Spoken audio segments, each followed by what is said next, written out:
اگر آپ کبھی زندگی میں مجھے بھی دیکھیں نا ٹی وی میں کسی عورت کے ساتھ میں کسی پروگرام پہ بیٹھا ہوں تو آپ بالکل لحاظ نہ کریں، آپ بالکل وہ چینل بند کر دیں، ہمیں ضرورت ہی نہیں، میرے لیے کوئی مفتی دلیل نہیں ہے۔ تو عورت کے ساتھ بیٹھا ہے پروگرام میں نے تو وہ والا قرآن پڑھا جس میں اللہ کریم نے کہا عورتیں آ جائیں تو مرد نظریں نیچی کر لیں۔ ہم نے تو وہ والا قرآن پڑھا جس میں حکم ہے کہ مرد آئے تو عورت اپنی نظر نیچی کر لے۔ تو جہاں علامہ صاحب کے سامنے لڑکی بیٹھی ہے ٹی وی میں انٹرویو لے رہی ہے، وہاں نظریں نیچی ہوتی ہیں؟ کہاں سے فتویٰ آیا؟ حضرت جنید بغدادی تو فرمایا کرتے تھے کہ حسن بصری پڑھانے والا ہو، رابعہ بصری پڑھنے والی ہو، تو پھر بھی ان کو بغیر پردے کے پردے پڑھانے کی اجازت نہیں ہے، بات ختم ہو گئی۔ رب فرماتا ہے مجھے زمانے کی قسم ہو، اللہ کو بھی قسم اٹھانے کی ضرورت، مالک کریم کو بھی کیا حاجت ہے کہ وہ قسم اٹھائے، لیکن تاکید کر کے بات ذہن میں اتارنے کے لیے۔ انسان کا مزاج ہوتا ہے نا، جس بات پہ قسم اٹھائی جائے اس کو انسان سمجھتا ہے زیادہ پکی ہے، تو طبع انسانی کے مطابق بات کی۔ فرمایا والعصر، زمانے کی قسم ہو، انسان کو پیدا کرنے والا رب قسم اٹھا کے انسان کی ایک بات کرتا ہے، والعصر، مجھے قسم ہو زمانے کی، ان الانسان لفی خسر، انسان کو پیدا کرنے والا رب فرماتا ہے بے شک انسان خسارے میں، گھاٹے میں، نقصان میں۔ لوگ اس کو کہہ رہے ہیں بڑا سیٹ ہے، لوگ کہہ رہے ہیں بڑا کامیاب، یہ بھی کہہ رہے ہیں اللہ کا بڑا شکر ہے، لیکن پیدا کرنے والا رب، انسان کو بنانے والا، اس کو جاننے والا رب فرماتا ہے مجھے زمانے کی قسم ہو یہ نقصان میں ہے۔ اور خسارہ اس خسارے کو نہیں کہتے کہ لوگ کہتے ہیں میں نے کاروبار کیا تھا تو نفع نہیں ہوا، نقصان ہوا۔ خسارہ اس خسارے کو کہتے ہیں جو اصل مال بھی ضائع ہو جائے، غاص المال بھی ضائع ہو جائے تو کہتے ہیں خسارہ ہوا، یعنی اس کے پاس جو تھا اس میں بھی یہ خسارے میں کہ یا اللہ سارے خسارے میں ہے؟ فرمایا نہیں، الا الذین آمنوا، جن میں 4 صفتیں پائی جائیں وہ نہیں خسارے میں۔ ان میں پہلی صفت یہ ہے کہ الا الذین آمنوا، بے شک وہ لوگ جو ایمان لائے، مگر وہ لوگ جو ایمان لے آئے، جن کا ایمان مضبوط ہو، جن کا عقیدہ ہو کہ اللہ ہمارا رب ہے، وہی پیدا کرنے والا ہے، وہی رزق دینے والا ہے، اسی کی تقدیر کا غلبہ ہے، اب کریم ذرے ذرے کو جانتا ہے، اللہ تعالیٰ نے جس حال میں رکھا ہے یہی حال میرے لیے بہتر ہے۔ انسان محنت پوری کرے، نتیجہ اپنے رب پہ چھوڑ دے، اسباب سارے جمع کرے، بھروسہ اپنے اللہ تعالیٰ پہ کرے، عقائد کے لحاظ سے پختہ ہو، اور پھر اس کا عقیدہ ہو کہ بعد از خدا بزرگ توئی قصہ مختصر، کائنات میں سب سے عرفہ والا، عظمتوں والے، شانوں والے، بلندیوں والے، رفعتوں والے، کائنات کے امام، نبیوں کے امام، رسولوں کے امام، فرشتوں کے امام، محبوب مطلق اگر کوئی ہے تو جناب محمد رسول اللہ ہے صلی اللہ تعالی علیہ وسلم۔ سب سے اولا ہو اعلی ہمارا نبی، سب سے بالا ہو اعلی ہمارا نبی، اپنے مولا کا پیارا ہمارا نبی، اور دونوں عالم کا دھولا ہمارا نبی۔ نظریاتی پختگی حاصل ہو، عقائد پختہ ہو، ایمان میں عقائد پوری طرح داخل ہے، عقائد اہل سنت کا پابند ہو بندہ۔ پھر ایک اور بنیادی عقیدہ ہے، اسی ضمن میں سارے عقائد آ جاتے ہیں، فرشتوں پر بھی ایمان ہو، اللہ کے تمام انبیاء پر ایمان ہو، اچھی بری تقدیر پر ایمان ہو، لیکن ایک بنیادی عقیدہ جس کو عقیدہ آخرت کہا جاتا ہے، اس پر انسان کا ایمان ہونا بڑا ہی ضروری ہے۔ اگر آخرت پر ایمان کمزور ہو جائے تو دنیا میں جتنے بھی عمل ہم کرتے ہیں یہ سارے کمزور ہو جائیں۔ یہ جو لوگ ڈپریشن میں، ٹینشن میں، انزائٹی میں چلے جاتے ہیں اور ایک بات بار بار کرتے ہیں کہ میرے ہی ساتھ ایسا کیوں ہوتا ہے، آخر بڑی ہی کوشش کے بعد میں ہی ناکام کیوں رہ گیا؟ تو انہیں بتایا جائے گا کہ کامیابی پتہ کیا ہے؟ لا یستوی اصحاب النار و اصحاب الجنہ، اصحاب الجنت هم الفائزون۔ جنتی اور جہنمی برابر نہیں ہے، کامیاب وہ ہے جنہیں اللہ تعالیٰ نے اصحاب جنت بنایا ہے۔ جو جنتی ہیں وہ کامیاب ہے، جس کو اپنی آخرت کے تعلق سے اللہ تعالیٰ نے فکر سلیم دی ہے، راہ ہدایت دی ہے، اعمال حسنہ پر استقامت دی، اور وہ سمجھتا ہے کہ میں محنت اپنی آخرت کو ٹھیک کرنے کے لیے کر رہا ہوں، جد و جہد میری اپنی قبر کے لیے، حشر کے لیے، آخرت کے لیے۔ آخرت پر جس بندے کی توجہ ہے وہ بندہ کامیاب۔ اس لیے دنیا میں اگر دنیاوی طور پر کوئی ناکامی آ بھی جائے تو کوئی اتنی بڑی ناکامی نہیں ہے، اس لیے کہ اصل کامیابی آخرت کی کامیابی۔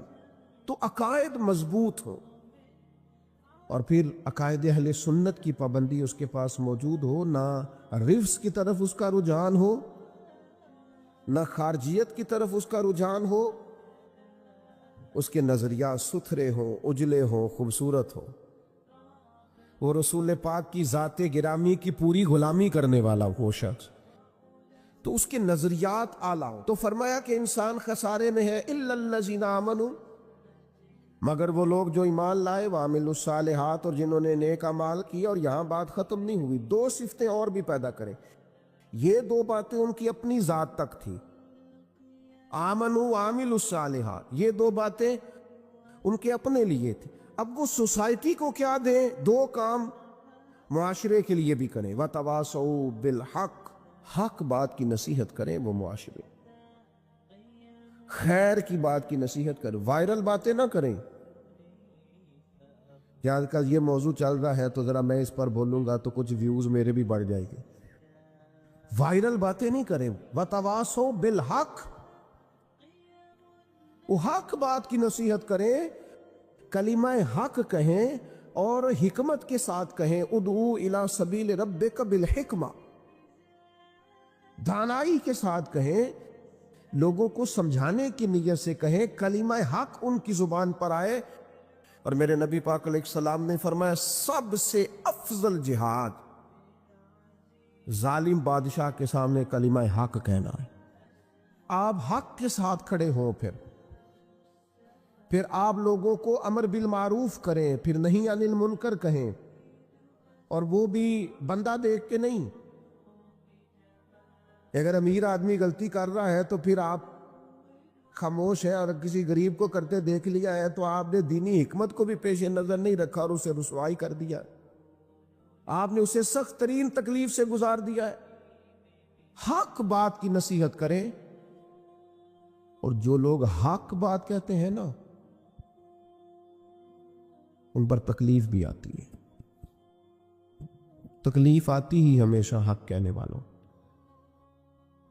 تو چونکہ میدان لگایا ہے، اب حق میں نکلے ہو، اب تم نے سفر شروع کیا ہے تو بھئی پیروں پہ چھالے تو پڑیں گے، سفر کرو گے تو تھکاوٹ تو ہوگی، کوئی رستہ طے کرو گے تو گرد تو پڑے گی، اگر کسی سمت تیز دوڑو گے تو مخالف سمت سے ہوا تو تیز آئے گی۔ اب وہاں گھبرانا نہیں، کمزور نہیں پڑنا، تھکی باتیں نہیں کرنی۔ اب ایسا نہ ہو کہ تم نے معذرت خواہانہ رویہ اختیار کیا، وتواصوا بالحق وتواصوا بالصبر، وہ حق بات کی وصیت کرتے ہیں اور ایک دوسرے کو صبر کی تلقین کرتے ہیں۔ چار صفات پیدا کریں تو خسارے سے بچ سکتے ہیں۔ رب کریم نے فرمایا وَمَا الْحَيَاةُ الدُّنْيَا إِلَّا مَتَاعُ الْغُرُورِ، فرمایا یہ جو دنیا کی زندگی ہے یہ ساری دھوکہ ہے، نہیں ہے دنیا کی زندگی مگر ایک دھوکہ۔ دنیا بنانے والا خود فرما رہا، یہ بنانے والا کہہ رہا ہے دھوکہ ہے۔ دنیا کو اللہ تعالیٰ نے عمل کی جگہ بنایا ہے، دار الاسباب بنایا ہے، نیکی کرنے بھیجا ہے، حقوق العباد ادا کرنے ہمیں بھیجا ہے، یہاں بیٹھ کر اپنی جنت کی تیاری کرنے کے لیے بھیجا ہے، دوزخ کی آگ کو ٹھنڈا کرنے کے لیے بھیجا ہے۔ یہ جو مزاج امت مسلمہ نے اپنایا ہے کہ دنیا جمع کرنا، دولت اکٹھی کرنا، اپنی زندگی کی دوڑ پیسوں سے شروع کرنا اور پیسوں پہ ختم کرنا، اس کو پسند نہیں کیا نہ اللہ نے نہ اللہ کے رسول صلی اللہ علیہ وسلم۔ رزق حلال کمانے کو عبادت کہا، لیکن مقصود رزق حلال نہیں، مقصود اللہ کی ذات ہے، مقصود اللہ کے رسول صلی اللہ علیہ وسلم کی ذات۔ ہمارے ہاں بڑی ترتیب کے ساتھ یہ چیز نسل در نسل منتقل ہو رہی ہے کہ پیسہ کیسے جمع کرنا ہے۔ بچہ بڑا سیٹ ہے جی، اس طرح سیٹ ہے، کہتے ہیں ڈھیر سارے پیسے کماتا ہے، امپورٹ ایکسپورٹ کا بزنس ہے، مال بیچتا بھی ہے، منگاتا بھی ہے، بڑا سیٹ ہے۔ تو بچے سے پوچھا بیٹے تیرا کیا حال ہے، تو سیٹ ہے؟ کہتا بڑی تکلیف میں ہوں، سوتا بھی ہوں تو کانوں میں فون کی گھنٹیاں بجتی رہتی، آزمائش کا شکار ہوں، صبح و شام تکلیفوں میں وقت بیتتا ہے۔ یہ کس طرح کا سیٹ ہے بچہ؟ ہماری منصوبہ بندی ہوتی ہے کہ بچے کو ایسی جگہ لگانا ہے جہاں سے وہ جھاڑو کے ساتھ پیسے اکٹھے کر سکے۔ کیسے وہ سیٹ ہوگا؟ کس طرح کر کے نظام چلے گا؟ رزق حلال کمانے کو حضور صلی اللہ علیہ وسلم نے عبادت کا درجہ دیا ہے۔ نبی پاک صلی اللہ علیہ وسلم نے حقوق العباد ادا کرنے کو بھی اللہ کے قرب کا ذریعہ بنایا ہے، اور میں نے عرض کی کہ یہ تو صرف منزل نہیں ہے، یہ تو راستہ ہے، یہ تو سفر ہے۔ جو لوگ سفر کوئی منزل بنا لیتے ہیں وہ نادان ہوتے ہیں۔ نبی کریم سید عالم صلی اللہ علیہ وسلم کی خدمت میں عرض کیا گیا کہ یا رسول اللہ صلی اللہ علیہ وسلم، کچھ لوگ کہتے ہیں ہم شادی نہیں کریں گے، گھر نہیں بسائیں گے، بچے نہیں پیدا کریں گے، ہم صرف عبادت کریں گے، دن کو روزہ رکھیں گے، رات کو نفل پڑھیں گے، کوئی نکاح نہیں کریں گے، کچھ نہیں کریں گے۔ تو نبی پاک صلی اللہ علیہ وسلم نے فرمایا ان سے کہو کہ تمہارے لیے بہترین زندگی وہ ہے جو میں نے تمہارے سامنے گزاری ہے۔ میں آرام بھی کرتا ہوں، نکاح بھی کرتا ہوں، عورتوں کا حق بھی ادا کرتا ہوں، میں اپنے بچوں کی دیکھ بھال بھی کرتا ہوں۔ فرمایا تم پر تمہارے خدا کا اگر حق ہے تو تمہارے نفس کا بھی تم پر حق ہے، تمہاری آنکھ کا بھی حق ہے، وہ آرام کرنا چاہتی۔ یہ ساری ترتیب ہمیں نبی پاک صلی اللہ علیہ وسلم نے دی، لیکن ہمیں فرمایا کہ مقصود تمہارا خدا ہے، مقصود تمہارے رب کی رضا ہے، تمہارے نبی پاک علیہ السلام کی غلامی تمہاری منزل ہے۔ اتنا لمبا چوڑا معاملہ جو فقط دنیا کا ہم نے بنا لیا ہے، اور پھر اس دنیا سے جو محبت ہے نا، وہ بیس جو ہے وہ دولت کی محبت ہے، رشتے دولت کے، ناطے دولت کے، تعلقات دولت کے، اسلام دعا دولت کی۔ میرے محبوب علیہ السلام نے فرمایا حب الدنیا رأست الکل خطیئہ، یہ جو دنیا کی محبت ہے نا، یہ ہر گناہ کی جڑ ہے۔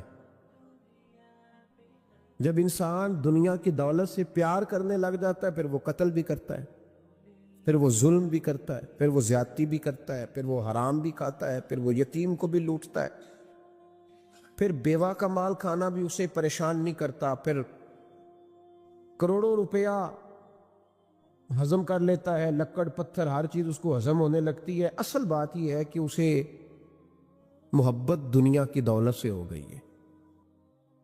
ایک بزرگ کے پاس ایک نوجوان آیا، اس نے کہا حضرت جی میرا نماز میں دل نہیں لگتا۔ تو بزرگ فرمانے لگے تیرا مسئلہ اصل یہ نہیں، تیرا مسئلہ اور ہے۔ نے کہا حضور سمجھا دیں۔ تو وہ فرمانے لگے کچھ بندے ایسے ہیں جو تمہیں ٹیلی فون کرتے ہیں اور تم ان کا فون نہیں اٹھاتے، اور کچھ ایسے ہیں جن کو تم دن میں خود 3 دفعہ فون کر کے حال پوچھتے ہو۔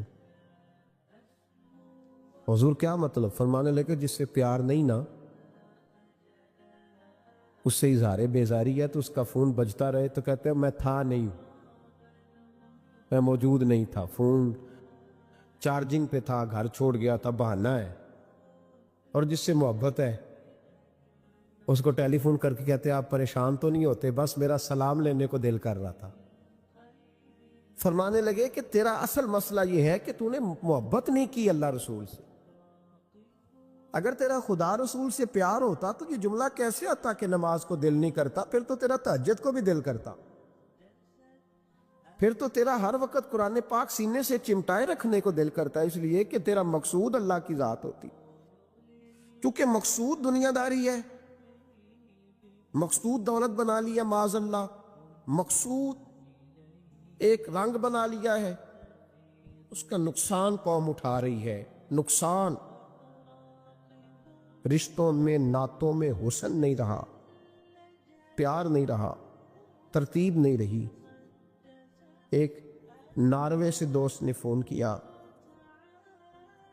مجھے کہنے لگے آپ بڑی تقریریں کرتے ہیں، کوئی ہمارے حق میں بھی کر دو۔ تو میں نے کہا کہ آپ کو کیا ہے؟ کہنے لگے آپ پردیسیوں کی مجبوریاں نہیں سمجھتے۔ میں نے کہا کیا ہوا؟ کہنے لگے حضرت جی شکوہ ہے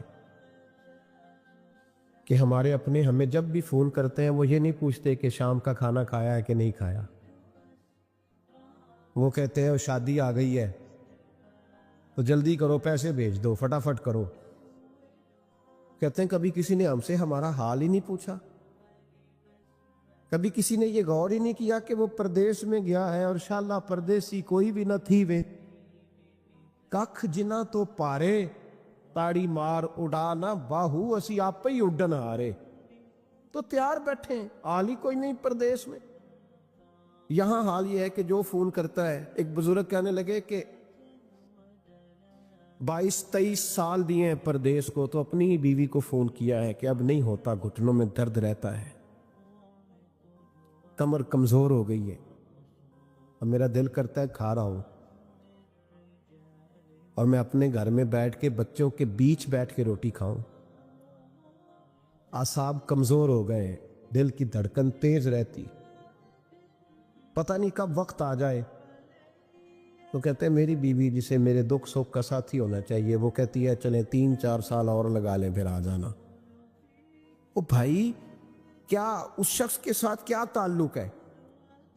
اس کا بھائی اسے فون کرتا ہے تو کہتا ہے میں پیسے دے دوں گا، جب آؤ نا تو ایک موبائل ضرور لے آنا۔ اس کو لوگ فون کرتے ہیں، رابطہ کرتے ہیں کہ جناب وہ ایک چھوٹی سی چیز، وہ میں پیسے دے دوں گا، تو پیسے دینے ہیں تو یہاں سے کون سی چیز نہیں ملتی؟ صرف فرمائشیں، لوگوں کے ساتھ تعلق صرف جیب کا، رشتہ صرف جو ہے وہ تعلق صرف اس چیز کا کہ وہ آدمی ایک ATM مشین ہے تو فٹافٹ کارڈ ڈالو تاکہ آپ کے حصے کے پیسے نکل آئیں۔ یہ مزاج اس نے نقصان کیا ہے، دراڑیں پڑ گئی ہیں، حالات بگڑ گئے ہیں۔ میرے نبی کریم سید عالم صلی اللہ تعالی علیہ وسلم نے رشتوں کو جو وقار دیا، امام غزالی رحمۃ اللہ تعالی علیہ نے لکھا ہے مکاشفۃ القلوب میں، فرماتے ہیں کچھ لوگ قیامت کے قریب آئیں گے جن کے نبی پاک صلی اللہ علیہ وسلم نے نشاندہی کی ہے، ان کے پاس کوئی شخص نہ بیٹھے ورنہ اس کا دل کالا ہو جائے گا۔ کہا حضور وہ کون سے؟ تو فرمانے لگے نبی پاک نے کچھ لوگ بتائے ہیں، ان کے پاس نہیں بیٹھنا۔ کون سے؟ مصطفیٰ کریم نے فرمایا یحبون الدنیا وینسون الآخرہ، جو دنیا کو سے پیار کرنے لگے اور آخرت کو بھول جائیں۔ امام صاحب فرماتے ہیں ان سے دور رہنا، دل کالا ہو جائے گا۔ یحبون المال وینسون الحساب، وہ جو نبی پاک نے فرمایا نا کچھ لوگ آئیں گے جو مال سے تو پیار کریں گے پر اس کے حساب کو بھول جائیں گے، ان سے بچنا۔ فرمایا یحبون القصور وینسون المقبرہ، جو مکانوں سے تو پیار کریں گے پر اپنی قبروں کو بھول جائیں گے۔ اور فرمایا ان لوگوں سے بھی بچ کے رہنا، ان سے بھی پرہیز کرنا جو لوگ یحبون الخلق وینسون الخالق، جو لوگ مخلوق سے تو پیار کریں گے، بندوں سے بڑا پیار کریں گے، لیکن اپنے رب کو بھول جائیں گے، ان لوگوں سے بھی بچیں۔ ایسے لوگوں سے نبی پاک صلی اللہ علیہ وسلم نے نشاندہی کی، ان سے بچیں۔ تعلقات میں خلوص ہوتا ہے، جب کوئی آپ کی غربت سے پیار کرتا ہے تو وہ آپ کا اصل دوست ہوتا ہے، جب وہ آپ کی تنہائیوں سے آزمائشوں سے پیار کرتا ہے تو اس کا آپ کے ساتھ رشتہ خالص ہوتا ہے۔ جو آدمی دولت کو دیکھ کر پیار کرے اور دولت کو دیکھ کر آپ کے ساتھ وابستگی کا اظہار کرے تو اس شخص کا پیار سیدھا سیدھا میرے رسول پاک سید عالم صلی اللہ علیہ وسلم نے ہمیں استغنا کا حکم دیا ہے، بے نیازی کا۔ یہ دنیا داری میں الجھنا، دنیا کے بن کے جینا، دنیا کے ہو کے رہنا، آپ یقین کریں سارے رشتے، میں نے سعودی عرب میں پیر دیکھے، پیر مریدوں کی لسٹیں لے کے جاتے،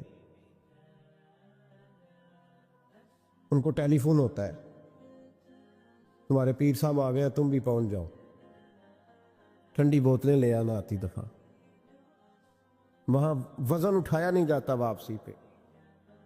ہمارے کئی سنگی ناراض ہو گئے، حضرت آپ آتے ہیں تو آپ بتاتے نہیں، تو میں کہتا ہوں یہاں بھی یہی کام کرنا ہے، ہم تو اپنے گناہوں کی معافی لینے آئے، تو ہم جس کام آئے ہمیں کرنے دو، کیوں الجھاتے ہو؟ وہاں جا کے بھی جہاں خالصتاً انسان کا رجوع اللہ کا وقت ہے، وہاں بھی وہی حالات پیدا ہو گئے، ہر طرف دنیا داری۔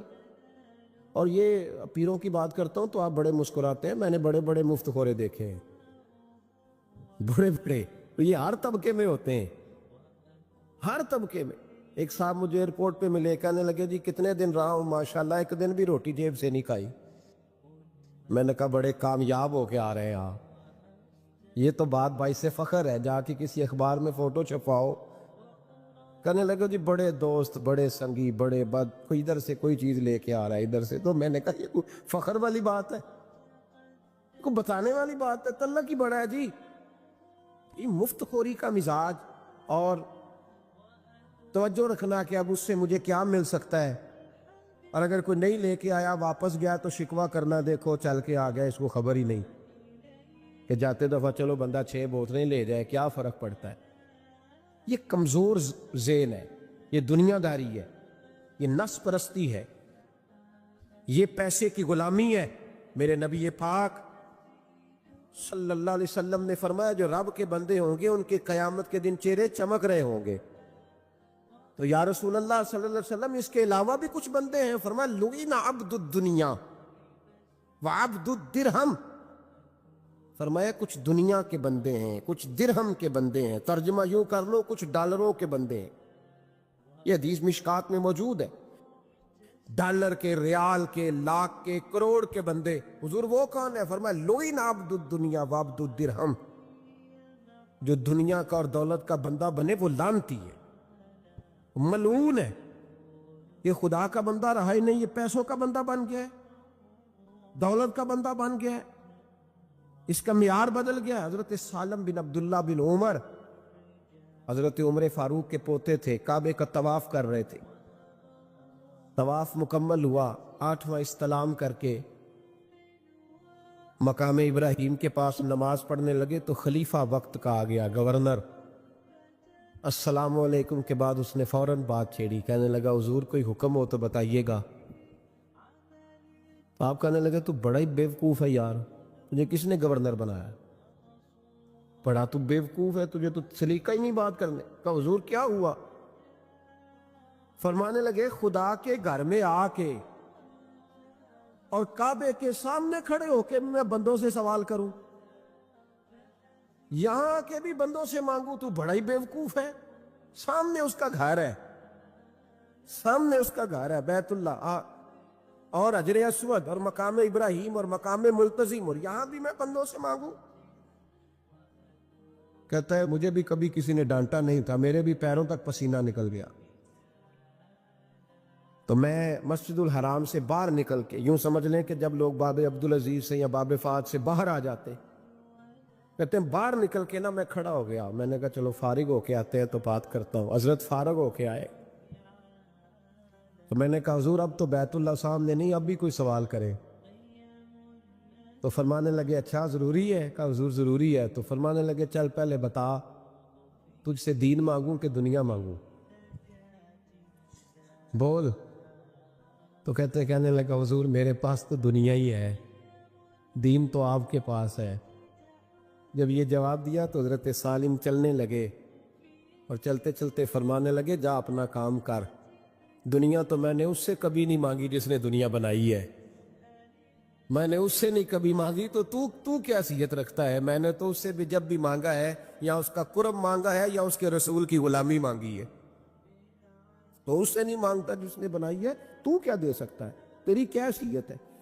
تو بھائی ان لوگوں نے قریب پھٹکنے نہیں دیا، ان کے قریب یہ چیز آئی نہیں، بے نیاز لوگ تھے، توجہ ہی نہیں تھی۔ حضرت محبوب سبحانی غوث اعظم شیخ عبد القادر جیلانی رضی اللہ تعالیٰ عنہ، آپ ایک کاروبار بھی کرتے تھے، تو آپ کا کچھ مال آ رہا تھا جہاز کے ذریعے، ایک بندے نے خبر دی کان میں حضور جہاز ڈوب گیا، فرمانے لگے الحمدللہ الحمدللہ، ڈوب گیا جناب، یہاں جہاز ڈوب جائے تو بندہ بھی ڈوب جاتا ہے۔ کہتے ہیں صاحب انتقال کر گئے، 10 لاکھ کا نقصان ہو گیا تھا، مال ڈوب گیا پورا جہاز ہی، فرمایا الحمدللہ، اور تم نے جلدی کی خبر دینے میں سبق پڑھا رہا تھا، کیوں مجھے دخل اندازی دی تم نے میرے کام میں، کیوں دخل اندازی کی؟ سب الحمدللہ۔ تھوڑی دیر کے بعد اس نے پھر کان میں کہا حضور وہ غلط خبر تھی، جہاز بچ گیا، فرمانے لگے الحمدللہ۔ پھر شاگردوں سے کہنے لگے میرا چہرہ دیکھ رہے تھے پہلی خبر کے بعد بھی، اس خبر کے بعد بھی؟ کہا حضور دیکھ رہے تھے۔ فرمایا کوئی تبدیلی تو نہیں آئی؟ کہا حضور نہیں۔ فرمانے لگے شکر الحمدللہ، رب نے میرا دل دولت سے نہیں جوڑا، اپنی ذات کے ساتھ جوڑ کے رکھا ہوا ہے، تبدیلی تو نہیں آئی۔ یہاں تو ٹینشن ہی ٹینشن ہے، ڈپریشن ہی ڈپریشن، اور بات کس کی ٹینشن ہے؟ پیسے کوئی نہیں، دولت کوئی نہیں، کوئی چکر چل جائے نا کبھی، اس سے بھی کبھی پوچھ جس کے پاس ہے، وہ تجھ سے زیادہ غریب ہے، اس سے کبھی پوچھ، وہ تجھ سے زیادہ آزمائش میں ہے۔ غریب شہر تو فاقوں سے مر گیا، لیکن امیر شہر نے ہیرے سے خودکشی کر لی، اس کو بھی تو پوچھ اس کا کیا حال ہے۔ دانش مندان دا کم ناہی، دل دنیا نہ لانا، اس ووٹی کئی خامد کیتے، تے جو کیتا سو کھانا۔ یہ تو کام ہے اس کا، بڑے آئے بڑے چلے گئے، بڑے آئے بڑے نکل گئے، توجہ ہی نہیں، مزاج ہی نہیں۔ حضرت مولا علی شیر خدا، علی المرتضی، امام الاولیاء، صاحب صدق و صفا، داماد مصطفیٰ صلی اللہ علیہ وسلم، اسد اللہ، حضرت علی شیر خدا رضی اللہ تعالیٰ عنہ کوفے کے چوک میں کھڑے تھے، تو کہہ رہے تھے یار میرے نا طامت پرانی ہو گئی ہے، یہ میں نے زرہ بیچنی ہے، کوئی بندہ مجھ سے خرید لو تاکہ میں نئی طامت لے لوں۔ تو ایک بندہ کان میں کہنے لگا حضور طامت کے پیسے بھی نہیں؟ فرمانے لگے پیسوں کو چھوڑ، علی کا سینہ دیکھ، اللہ نے ایمان کی دولت سے بھرا ہوا ہے، پیسے اہمیت نہیں رکھتے، ان کی وہ اہمیت نہیں جو دنیا نے بنا لی۔ فرمایا ضرورت نہیں تھی، اب ذرا احساس ہوا ہے کہ زیادہ ہی پھٹ گیا ہے، پردہ نہیں صحیح طرح پورا کرتا، تو میں نے کہا چلو زرہ بیچ کے نیا لے لے۔ ضرورت نہیں، مزاج نہیں، طبیعت نہیں، انہوں نے ماحول نہیں بنایا، ہمارے تو حد ہو گئی، اتنا بری حالت ہے کہ ناقابل برداشت۔ حضرت عمر فاروق رضی اللہ تعالیٰ عنہ صحابہ نے مسجد نبوی میں بیٹھ کے میٹنگ کی، عمر کی تنخواہ بڑی تھوڑی ہے مال غنیمت میں سے، اب تو عمر کے پوتے بھی ہیں، نواسے بھی ہیں، رشتہ داریاں بھی ہیں، تعلق بڑھ گئے ہیں، اور عمر فاروق بوڑھے بھی ہو گئے۔ میٹنگ ہوئی مسجد میں، اس طرح کریں کہ عمر کا کچھ تھوڑا سا نا مشاعرہ، کچھ تنخواہ، کچھ خدمت، کچھ وظیفہ بڑھا دے۔ بات طے ہو گئی، جب مکمل ہو گئی تو کہنے لگے یہ بتاؤ شیر سے بات کس نے کرنی ہے؟ ادھر جائے گا کون؟ پہلے اس کا نام تو بتاؤ، وہاں جائے گا کون؟ تو انہوں نے کہا یہ تو ہم نے سوچا ہی نہیں، بات تو بڑی تگڑی ہے، عمر سے کون بات کرے گا؟ یہاں جتنا مرضی تگڑا پیر ہو، آپ نذرانہ لے کے جائے، مسئلہ ہی کوئی نہیں۔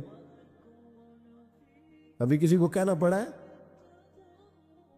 کہتے ہیں جناب کون بات کرے گا؟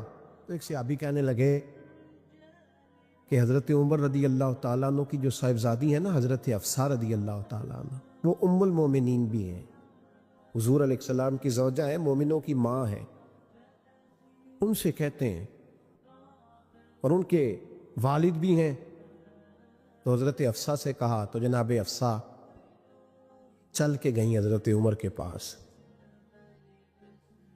جا کے کہا ابا جی ایک بات کرنی تھی۔ انہوں نے کہا بیٹے کرو، تو ان کو بھی پتا تھا نا جاہو جلال کا۔ کہنے لگے ابا جی مسجد نبوی میں صحابہ کی میٹنگ ہوئی ہے،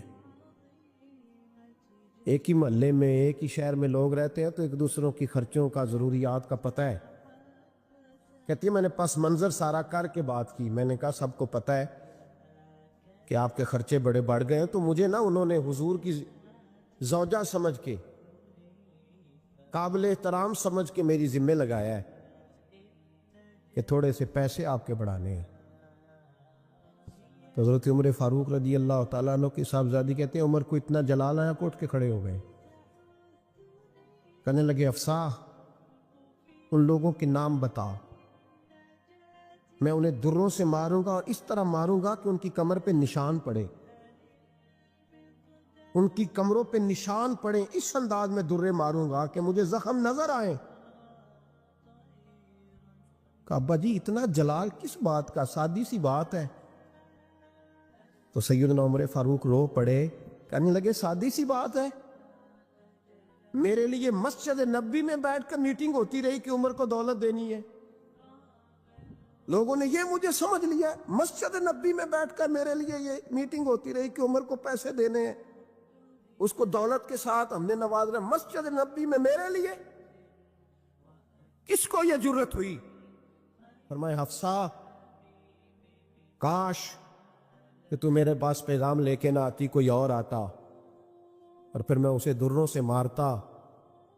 حضرت حفصہ کہتی ہے میں خاموش ہوئی تو میری طرف دیکھ کے فرمانے لگے بتا نا، تو نبی پاک کے گھر میں رہتی تھی، میرے مصطفیٰ کا طریقہ کیا تھا، کرنا بات اس طریقے پہ میرے ساتھ گفتگو کر۔ حضرت حفصہ کہتی میں رو پڑی، میں نے کہا ابا جی غلطی ہو گئی، آئندہ نہیں کروں گی۔ بھائی معیار بنایا ہوا تھا، آپ یقین کریں ہمارے تعلقات، آپ شادی پہ دیکھ لیں جو غریب رشتہ دار ہے اسے کون منانے جاتا ہے، لیکن ساری برادری کٹھی اس کے دروازے پہ بیٹھی ہے، جس نے آنا ہے تو کچھ لے کے آنا ہے، ہر چیز دولت میں تلے گی، معیار ہی دولت بن گیا ہے، مقصود ہی دولت بن گیا ہے۔ اس پیسے نے، اس دنیا داری نے، دنیا دار پجاری زردے کتیاں دے گل ٹلی ہو، اتنا سخت رویہ لوگوں نے اپنا لیا، رشتوں کا تقدس نہیں رہا۔ ایک مجلس میں میں نے ایسا رنگ بھی دیکھا، ایک ایسا شخص جسے میں ذاتی طور پہ جانتا ہوں کہ عالم بھی ہے، پرہیزگار بھی ہے، نیک بھی ہے، وہ بھی بیٹھا تھا اور اس کے ساتھ ایک سیٹھ بھی بیٹھا تھا، لیکن جو لوگوں کا عقیدت کا رشتہ اس درویش کے ساتھ ہونا چاہیے تھا وہ سیٹھ کے ساتھ تھا۔ تو میں غور کر رہا تھا کہ یار قوم کا ذہن کس طرح کا ہو گیا، صرف اس کے ہاتھ میں پیسے، دولت مند ہے، اس آدمی کی درویشی بھی گئی، علم بھی گیا، تقوی بھی گیا، صرف پیسے نہیں ہے اس کے پاس تو وہ کونے میں لگا ہوا ہے اور اس سے لوگ بچ بچ کے سلام۔ اور میں کہا کرتا ہوں عقیدت کا پتہ چلتا ہی تب ہے جب اجتماع ہوتا ہے، اکیلے درویش بیٹھے ہیں تو سب جھک کے سلام لیتے ہیں، اور جب وہ 2 MNA کے بیچ، 3 MPA کے بیچ، 5-7 سیٹھوں کے بیچ بیٹھے گا پھر تیری عقیدت کا پتہ چلے گا، پھر پتہ چلے گا تیرا اللہ کے بندے سے رشتہ کس طرح کا ہے اور دولت کے بندے کے ساتھ رشتہ کس طرح کا۔ ہمارے رویوں کے اندر یہ فرق ہے کہ ہم اس وقت آدمی کو تولتے ہیں کہ اس کے پاس دولت کس طرح کی ہے،